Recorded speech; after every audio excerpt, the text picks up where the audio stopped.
नहीं, हेलीकॉप्टर वाली जैसी कोई बात नहीं, कोई नाराज़गी मैं रखता नहीं। हेलीकॉप्टर में घूमने का आदी नहीं हूँ मैं, तो सड़क छाप आदमी हूँ, सड़क पर घूमता रहता हूँ। पार्टी मनाएगी तो आप फिर से मंत्री पद ज्वाइन कर लेंगे? मनाने की जरूरत ही नहीं है, क्योंकि मेरे को कोई नाराज़गी पार्टी से नहीं है, न मुख्यमंत्री जी से, न प्रदेश अध्यक्ष से, न केंद्रीय नेतृत्व से। मेरी नाराज़गी तो मेरी खुद से है कि जहाँ मैं 45 साल से सतत संपर्क कर रहा हूँ जनता में, दिन रात आपने देखा है, बरसात हो, गर्मी हो, सर्दी हो, और भूमि समाधि आंदोलन करे तो ज़मीन में भी बैठ जाता हूँ कड़ाके की ठंड में। ये मेरे स्वभाव में है, तो मेरी नाराज़गी किसी से नहीं है। मेरी अपने आप से नाराज़गी है कि मैं उन वोटों को पार्टी में नहीं डलवा सका। अपने आप को कब तक मना लोगे? अब ये तो मनने का तो एक समय आता है, जब भवानी जगेगी, जब मन जाएंगे, नहीं तो चल ही रहे। जीतने पर मान जाएंगे?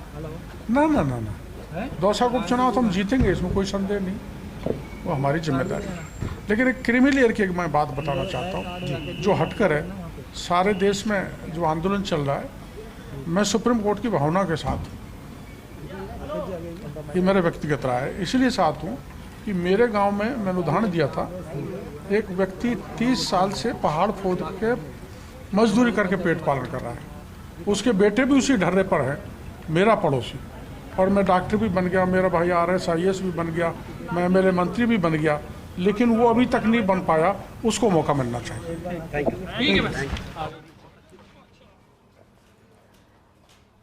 तो तस्वीर में आपको दिखा रहे डॉक्टर किरोड़ी लाल मीणा को आपने सुना कि किस तरह से कहा कि पार्टी से नाराजगी नहीं है, नाराजगी अपने आप से है।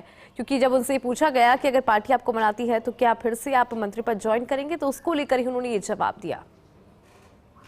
और हमारे साथ हमारे पॉलिटिकल एडिटर योगेश शर्मा लगातार बने हुए हैं, उनका भी रुख करते हैं। योगेश, जो देखिए तमाम जो दिग्गज है वो पहुंच रही हैं, कुछ पहुंच चुके हैं, कुछ को आना भी बाकी है। आपसे अपडेट लेना चाहेंगे, कौन कौन पहुंच चुका है?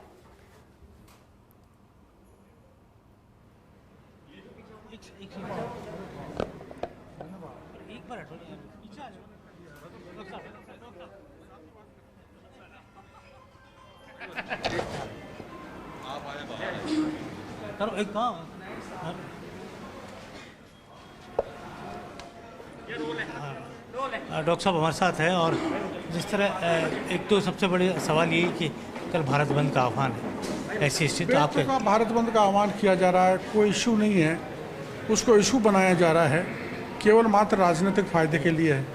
आपको पता है कि केवल वर्जन ऑब्जर्वेशन था सुप्रीम कोर्ट का कि क्रीमी लेयर लागू होनी चाहिए, कोई निर्देश सरकार को नहीं दिया था, और माना दे भी दिया गया हो तो प्रधानमंत्री जी ने कैबिनेट की मीटिंग में स्पष्ट कर दिया कि ये लागू नहीं होगा। अब केवल राजनीतिक फ़ायदा उठाने के लिए वो विरोध कर रहे हैं। मेरे जैसे मैं हूँ, मेरे गांव में मैं भी बड़े गरीब घर में जन्म लिया, मेरा पड़ोसी भी उतना ही गरीब था, मैं डॉक्टर बन गया, मेरा भाई RS बन गया, पटवारी बन गया, MLA मंत्री MP सब कुछ बन गए, लेकिन मेरा बगल का व्यक्ति आज भी पहाड़ में पत्थर खोद के मजदूरी कर रहा है, उसकी संतान भी ये कर रही है। तो मेरा फ़ायदा, उसको तो फ़ायदा नहीं मिल रहा, उसकी आवाज़ नहीं पहुंच रही सरकार तक। तो हम जो क्रीम जिन्होंने खा ली, वो जागृत हैं, उनके अधिकारों पर हमला हो रहा है, और नीचे जो ST SC का गरीब तबका बैठा हुआ है उसको फ़ायदा नहीं मिल रहा। मैं सुप्रीम कोर्ट के ऑब्जर्वेशन के पक्ष में।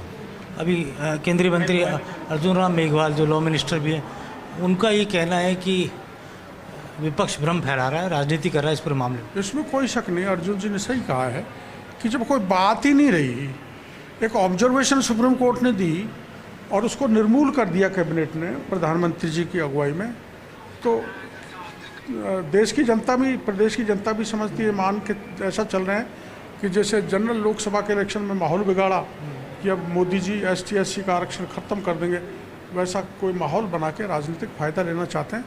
राज्य और देश की जनता समझ चुकी है, मोदी जी आरक्षण और दीनहीन गरीब के साथ खड़े रहें और खड़े रहेंगे। डॉक्टर साहब, अच्छे बाई इलेक्शंस है, तो ये बाई इलेक्शंस और उससे पहले ये जो पूरा घटनाक्रम, तो क्या लगता है फिर से एक माहौल SC ST के बीच में फैलाने की कोशिश? और यही कारण है, देश भर में जो बाई इलेक्शंस है, हरियाणा के चुनाव, दूसरी स्टेट के चुनाव में, देश में कई स्टेट्स में, प्रदेश में भी, जैसे अपना 1 दर्जन चुनाव उत्तर प्रदेश में, आधा दर्जन चुनाव हमारे यहाँ है, एक आम ऐसा माहौल बना के कि हम ST/SC का वोट हथिया लें और बीजेपी का असर ख़त्म कर दें, ये रणनीति और कुछ नहीं। दौसा को लेकर, क्योंकि जगमोहन जी का नाम सुर्खियों में भी है, लेकिन और दूसरा मैं कहूँगा भी नहीं, क्योंकि हमारे यहाँ परिवारवाद। योगेश जी, आपको एक बार रोकना चाहेंगे क्योंकि बड़ी